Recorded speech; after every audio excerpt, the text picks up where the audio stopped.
I'm an artist before I'm anything else.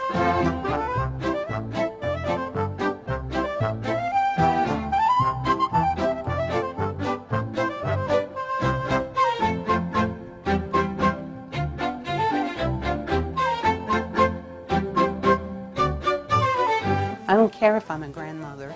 I'm an artist, you know. I just happen to be a grandmother because being an artist is human. It's what I am. I can't help it. And I might as well be a good one.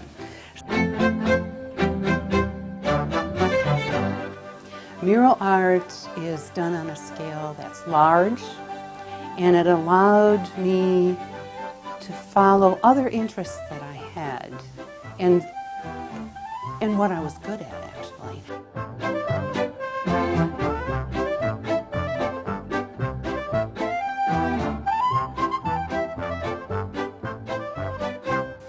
And mural art on that large scale, which artistically intrigued me because it was designed for architecture.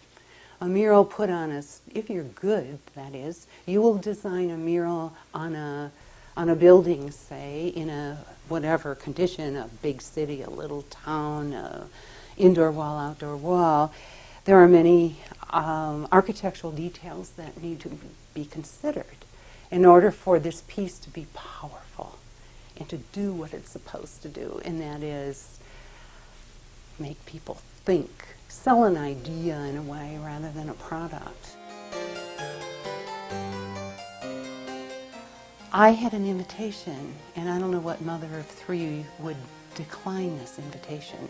My friend and neighbor in Japan offered to me, she said, I'll take care of the kids.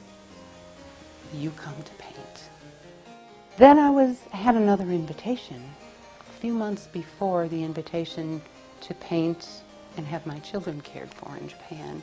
And the other invitation was, please, why don't you be a member of the Chicago Mural Group? We're founding this group. We're starting it. And wouldn't you participate in National Endowment for the Arts funding and paint a mural? So that was a dilemma for me. And the way I resolved it at the time was, all right, I will seriously encounter and get a wall. If I get a wall on the street somewhere, I get that wall, and I get funding to be able to paint that wall and a crew gather and so on, I will stay and decline the Japanese trip. And I got a wall.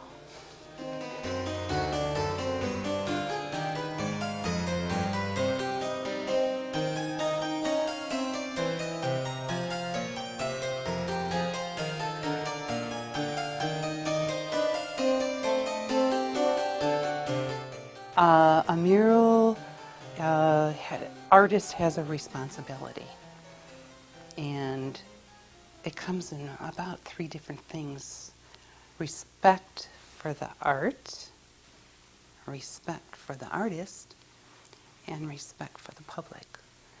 And if those 3 things are met, you're pretty sure that you're going to have a piece that works.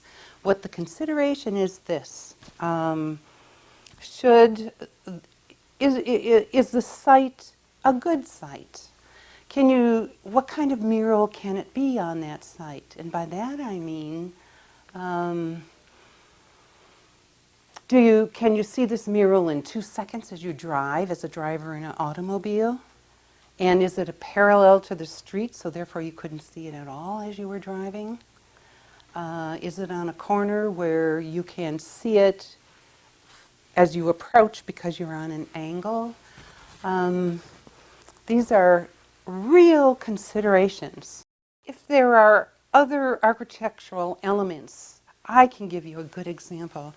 I was painting I Am the People in Logan Square in Chicago. It's one of these murals that Senior Mayor Daley gave me a kiss for, and the Chicago Beautiful Award. He actually kissed me.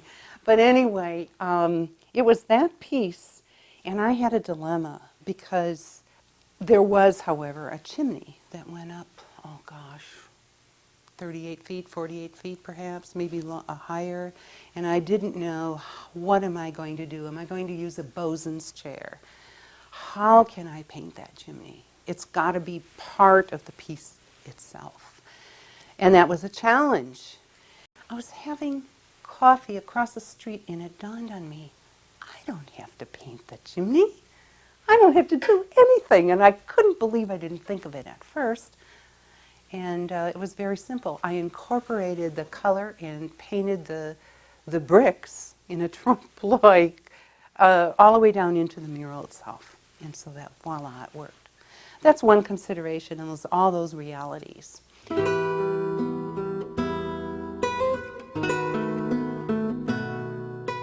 It is extremely important to know the community. And I knew when I was doing the preliminaries in the community of I Am the People, I knew that I wasn't getting the full spectrum. I got the senior citizens, I got the Polish people who lived in the area, but somehow I was not reaching another element, young people, the youth of that community. And I stood on a street corner nearby, and that's how I met all the young people. To get them and their ideas, I need to know what the portrait of the community is before I paint. It's my responsibility. You know, what is the portrait? What's the spirit? You know, what's the bad things? What do you hate about this community? What's so great about it? How proud are you of the community? And have you lived here all of your life? And it gives tells me a story about the community itself, and I think that's important. But there are many, many different ways of community participation, and I refuse to paint a mural and dump my art on a community. I don't believe in that. I believe in doing my homework, and although that might be very complex. And one way I did it was, I can give you an example from the mural I just completed in Manitowoc. And there I did the City Hall and the Rotunda, the public library. Usually a third of a mural project is spent developing the theme. And you cannot develop a theme unless, I can't anyway, unless I talk with the community. They told me that I talked with over 1,000 people, incorporated in the ideas of Manitowoc.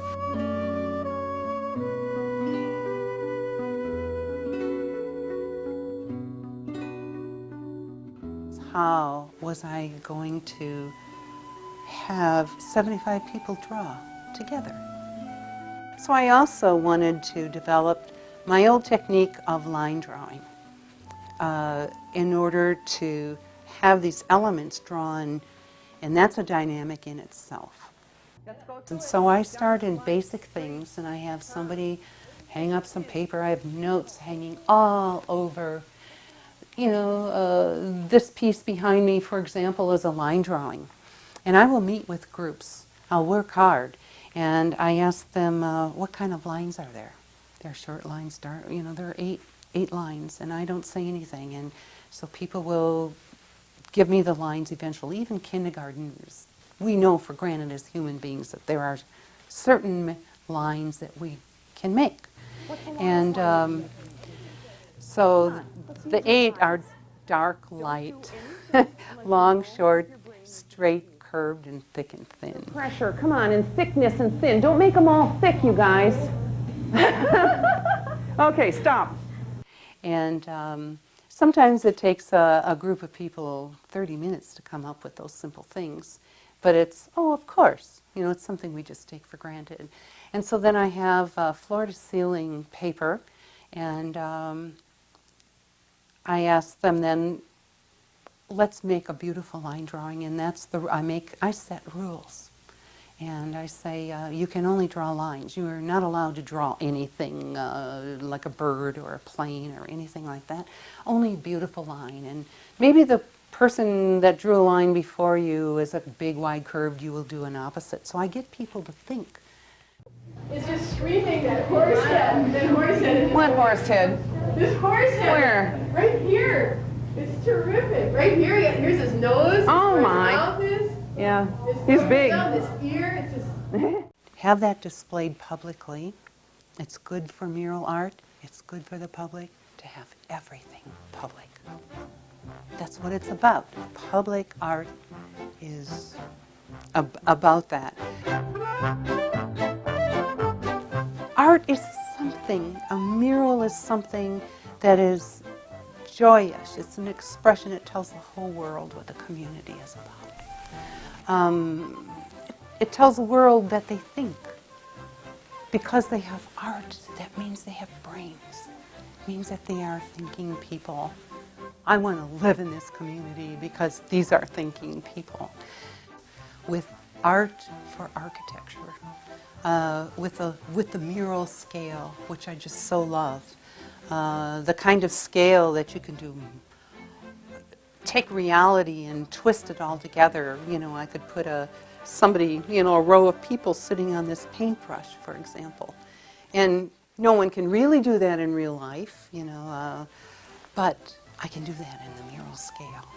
And also the deliberation of the mural, the opportunity to reach another facet of my talents is to work with the public.